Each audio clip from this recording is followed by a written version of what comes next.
Last week we watched Satan take Jesus up to a high mountain. And this week, Jesus leads Peter, James, and John up the same way, perhaps even to the same mountain. Satan took Jesus to a mountain to show him the ways of the world, the kingdoms, and all the glory.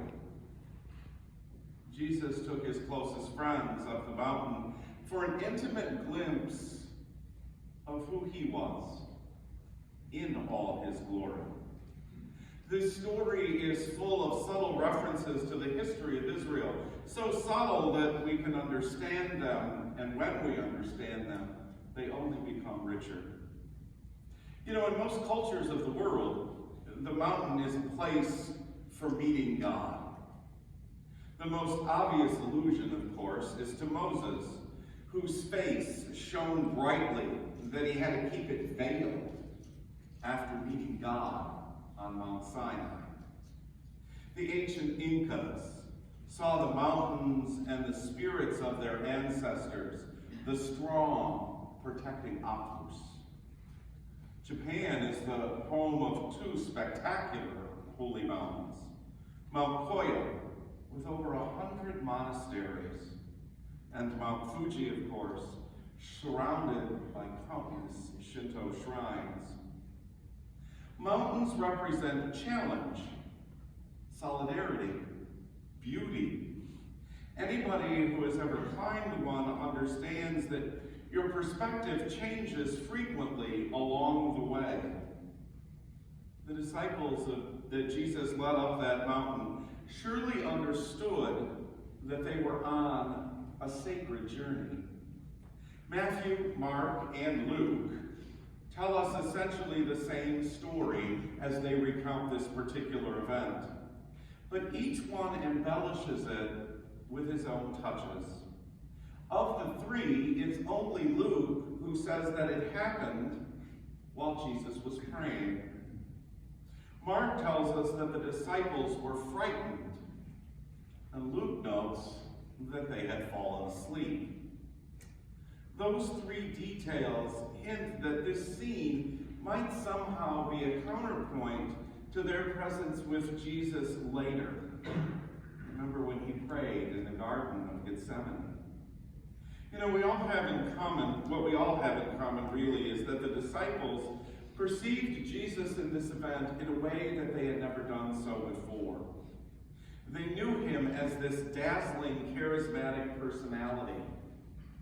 But in this particular moment, his face reveals much more than they had ever seen in it.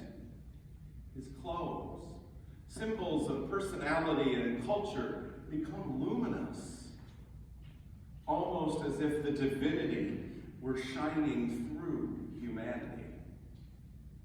And then suddenly, they're not alone. In addition to Jesus and his closest companions, Moses and Elijah appear and converse with him. Now, Jewish eyes perceived Moses and Elijah as the liberator lawgiver and the prophet who would return just before the end of the world. The threesome of Jesus, Moses, and Elijah create a portrait of Jesus understood in the context of Israel's history with God. Jesus stands, of course, as the high point, the liberating prophet. And trying to understand the importance of this situation, Peter offers to build 3 tents.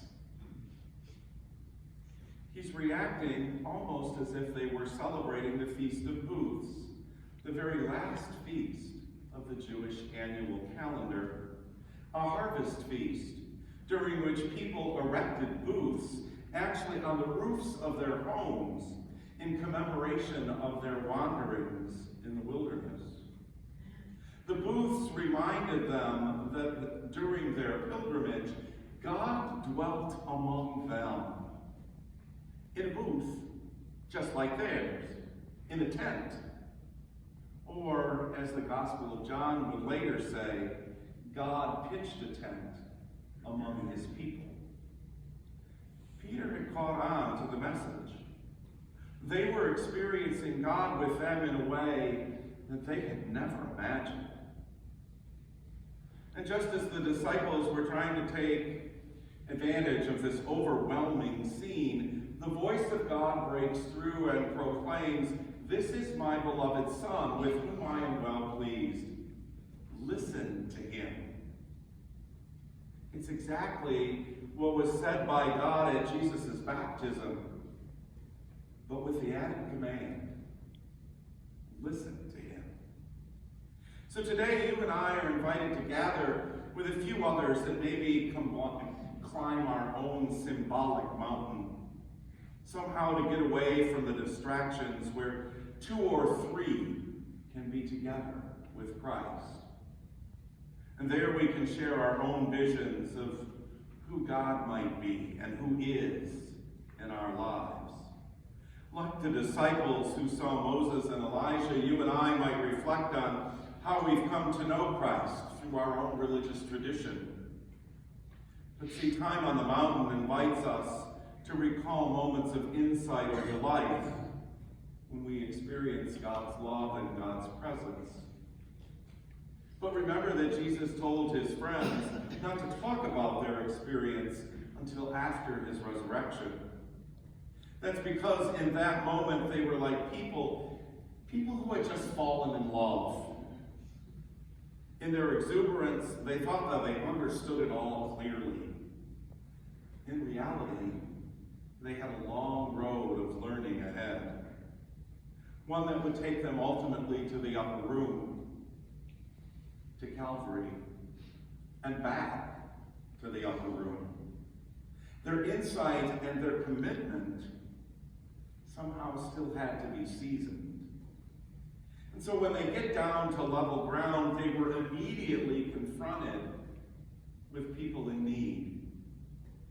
And again, revealing who he was, Jesus responds with healing.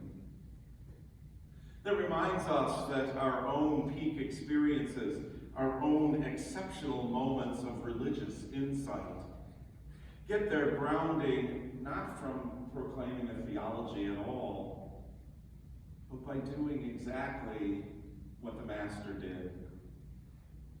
We go to the mountain sometime for inspiration. We come down to put it into practice. See, Lent is a call to us to transfiguration, to recreate our world in God's vision of justice and mercy and peace. And for you and me, it's a season for changing and transforming some part of our life to reflect a more just, a more reconciling, a more compassionate approach to life. And interestingly enough, it's uniquely captured in the recent film, A Beautiful Day in the Neighborhood. Tom Hanks in that film portrays Fred Rogers, the creator and the host of the iconic PBS children's series, Mr. Robert's Neighborhood. Interestingly enough, Fred Rogers is not the main character in the film. The film centers on Lloyd Vogel, a hard-charging investigative reporter for Esquire magazine, of all things. And to cool him down, his editor assigns him to do a puff piece, as it's called, to profile Fred Rogers. Mr. Rogers' producers urge him not to talk to Vogel. They know of Vogel's tough reputation, and they warn him to stay clear of him. But Rogers agrees to the interview and welcomes the reporter not only to his studio, but also to his home in Pittsburgh. Vogel begrudgingly takes up the assignment, hoping to write the truth about the venerable minister turned TV host.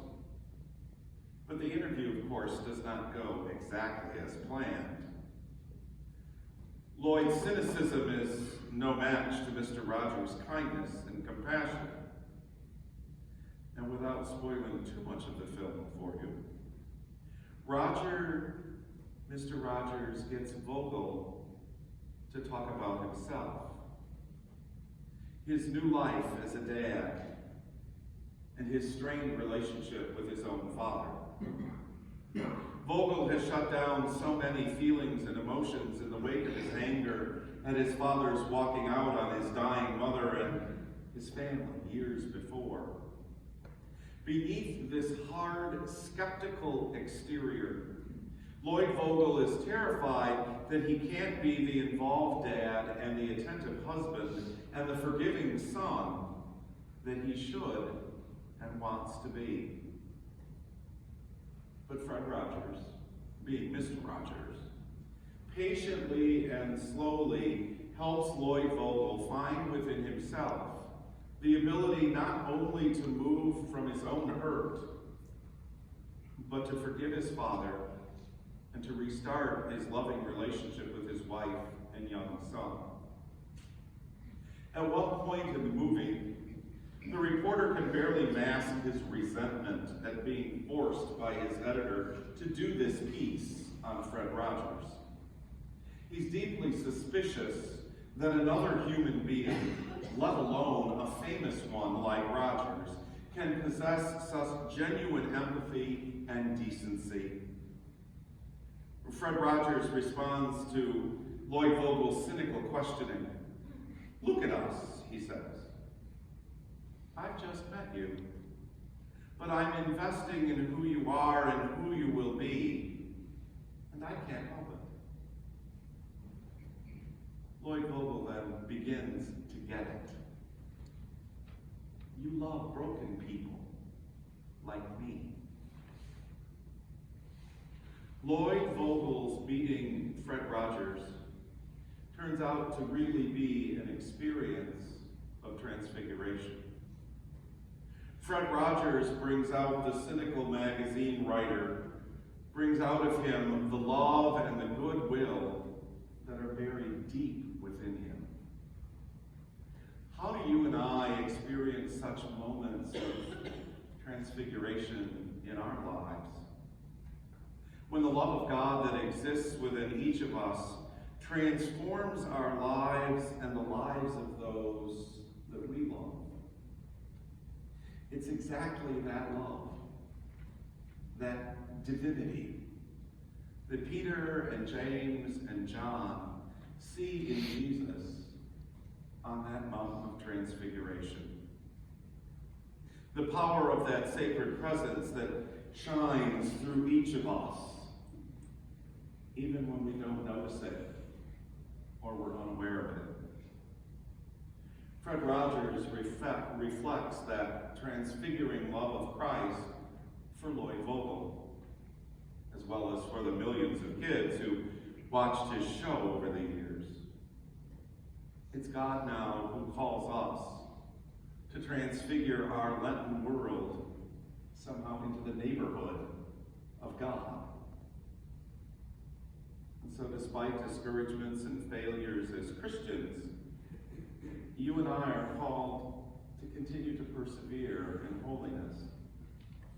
In all things, we're to meet anger with love, darkness with light, sin with mercy. As we continue our own Lenten journey then, what are those elements, maybe those hardships within you and me that St. Paul describes in that second reading? What are those that need to be transfigured for the sake of the gospel?